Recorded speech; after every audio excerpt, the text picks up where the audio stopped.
Hello again. Let's get into the Instant Farmer chapter number 15. The alarm clock is being very loud.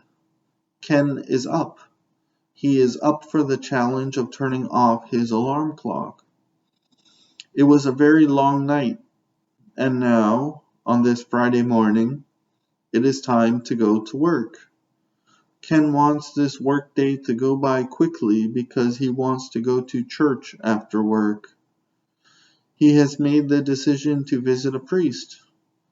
It has been quite some time since his last visit.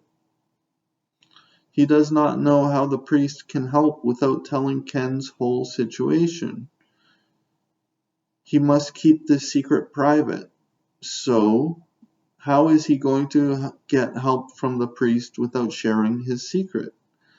This is going to take some time to organize a strategy. Ken has time for toast this morning.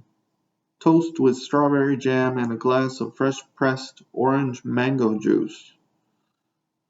Ken is starting to believe that his crop is meant to be eaten. That juice smells amazing. Ken starts to smile as he is converting fruit into juice. The toaster has just popped. His toast is ready. He lets his bread cool for 20 seconds before spreading the jam. This breakfast is going to be good. As he is eating, Ken instinctively thinks about Sarah. Sarah is so amazing. She is on his mind when they are away from each other. She is on his mind right now. He wonders if she is thinking about him this morning. So many thoughts are going through Ken's mind. He knows that he must put his personal life aside so that he can make money for his employer. Ken is ready to leave his apartment. He had a fantastic breakfast.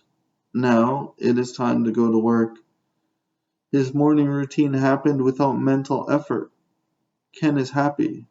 He is starting to think about what he will say to the priest. He should probably have a prepared speech. Ken is hoping for a quick day at the office. Throughout the day, he is going to make notes as to what ideas he wants to bring up with the priest. He wants to get some guidance about his situation. He wants some kind of direction, a direction to success emotionally as well as financially. After all, he has farming aspirations. Speaking of the office, Ken has just taken his seat. He is in the familiar scenery. Work is starting early today. And yes, the boss really likes Ken. Ken knows his team well, and he respects everybody in his office so very much. It takes a lot of school to become an architect, and it takes a lot of effort to maintain a high level of employment. Quick workday. That is what Ken is hoping for. He is desperately trying not to look at the clock on the wall. He feels confident that lunchtime will arrive. Yes, lunchtime will arrive sooner than he wants it to. This lunch will be the same as any other Friday. Ken is going to get together with his good friends. They will go out to eat. It might be a little early for a drink. That's fine. They never drink at that time of the day. Back at the office, Ken's morning is going rather quick, just as he hoped. His team is busy creating the next huge building to grace the city's landscape. Architecture is an interesting profession. There are rules to go by. There is a building code. And of course, they must create a functional design. When it comes to the larger buildings, the architects want to make things as straight as possible, so their creativity is tempered by functionality. Ken usually has 1 cup of coffee a day. Then he switches to water. Today, however, Ken has made 2 trips to the coffee pot, and it is not even 11 yet. The heavily caffeinated Ken is starting to write down his thoughts, the things that he wants to talk about with the priest. He is going to the church for guidance. Ken's morning is just about over. He has organized his thoughts. He has written down some ideas. And he was a productive team leader. That is a very important part of his job. He is a project manager. He leads his team of architects to get some productivity out of them. It is just about lunchtime. He cannot leave his desk early, and he knows it. There, it is officially lunchtime. Ken is waiting for his lunch companions.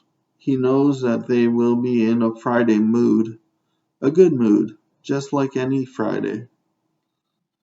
They are one step closer to the weekend. The weekend always puts a smile on Friday lunch. The 3 friends are in for a treat today. Somebody had the bright idea to go to Lucky Red Dragon for lunch. That is Ken's favorite. So, off they go to the Chinese restaurant. Ken is in such a good mood. That is one of the joys of good friends, knowing what each other likes. They are in for a treat. At the restaurant, the manager is smiling. He knows Ken by name. He greets the 3 gentlemen and quickly shows them to their table. The waiter comes around with the menu. Ken already knows what he wants for lunch, but he wants to quietly look at the menu before ordering. The 3 of them are discussing the items on the menu that look the best. Beef with snow peas is making its presence known, along with chicken with mixed vegetables and cashews. That sounds great. It seems like they have made their decision. The waiter has arrived to their table, just in time, because they are hungry. The waiter takes their order. As they wait for their food, questions come up about Ken's new girlfriend. It is easy to talk about Sarah. Ken is happy. The questions range from what her name is, all the way to what kind of future they will share. That is getting heavy. Ken wants to think about Sarah and the future they will have together. 1 plate of chicken egg foo young, 1 plate of beef with snow peas, and 1 plate of chicken with mixed vegetables and cashews. That sounds like a great lunch. Let the meal begin. Ken has such a smile as he talks about Sarah. He tells his friends how amazing she is, and that they have been together romantically. That makes the conversation slow down just a bit. So, Ken has met this amazing woman. The 2 friends are happy as to how nicely Ken speaks of her. The company for lunch was exactly what Ken needed. He now has the perspective of a loving boyfriend. The way he spoke about Sarah was admirable. She is now firmly in his thoughts. She is special. He is thinking about their future together all the way back to the office.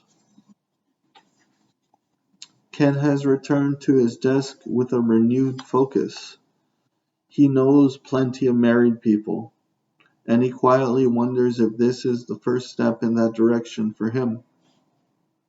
It must be too soon to know the direction of their relationship. That's fine. But does he wonder that she could potentially be the best thing to happen to him? His boss expects him to meet the deadline of the project.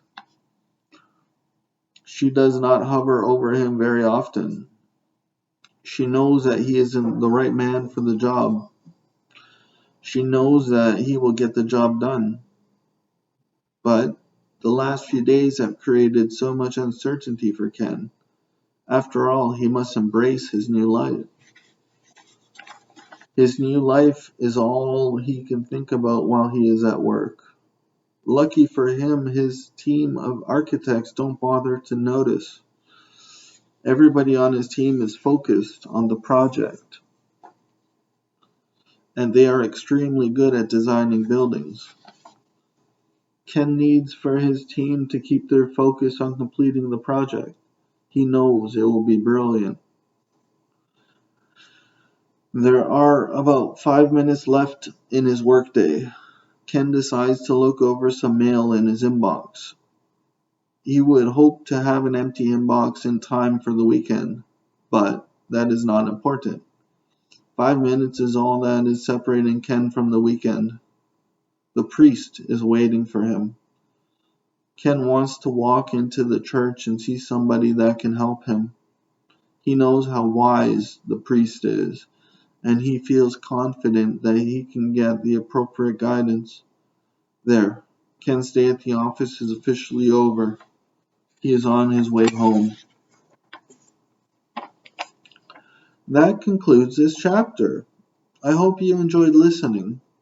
Again, if you want to read along with me, then you should pick up a copy of my ebook from Kindle. Goodbye until the next chapter.